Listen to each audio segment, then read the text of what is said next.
Over the years, I've owned and worked on both cargo trailers and travel trailers. And if you've followed my projects, you already know these two options offer completely different experiences.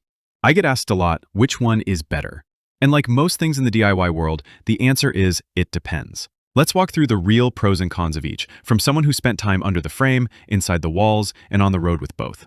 Travel trailers, the instant option. A travel trailer is a ready-made RV. You hook it up and go. It comes with plumbing, electrical, climate control, a kitchen, and a bed. The layouts are usually optimized for families or couples. If you want to hit the road without building a thing, a travel trailer gets you there. That's the upside. It's turnkey. It's designed for living comfort. It's easy to resell or trade in. It qualifies for insurance and financing with minimal hassle. But here's the part most people don't talk about: build quality.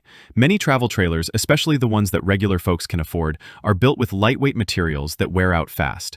Particle board cabinets, thin paneling, stapled joints, and rubber roofs that start failing after a few years. Water intrusion is common. To me, there are only two kinds of travel trailers: those that you know are leaking and those that you don't know are leaking. Seams need constant checking, and every add-on is one more thing that can fail. If you use it a few weekends a year, it's fine. But for extended travel, off-grid living, or heavy use, they start to show their weaknesses fast. Cargo trailer conversions, built for the long haul. Now let's talk about cargo trailers, often called blank slates or stealth campers. These are trailers originally designed for hauling gear, tools, or cargo. You start with a solid box on wheels, and from there, you turn it into whatever you want.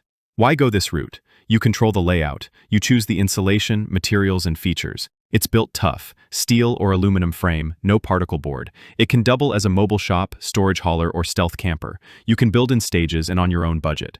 I've done my own conversion, and the strength and customization are unmatched. I've made mine with polyiso insulation, built and bolted cabinetry, solar panels, and even off-grid heat.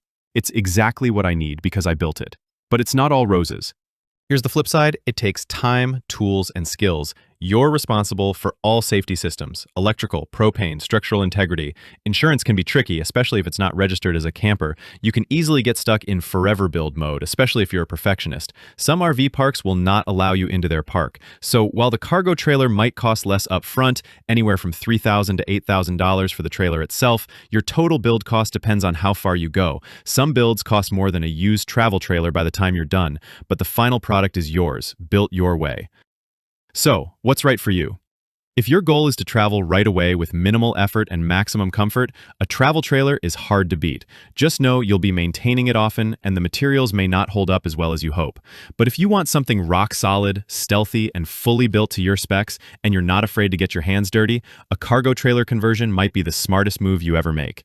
For me, both have had their place. I've taken my travel trailer out on extended trips, and I've lived and worked out of my cargo trailer I built from the frame up. They serve different missions. Just be honest with your needs, your timeline, your skill set, and your budget. Because in the end, the best trailer isn't the one that looks best on Instagram. It's the one that fits your life.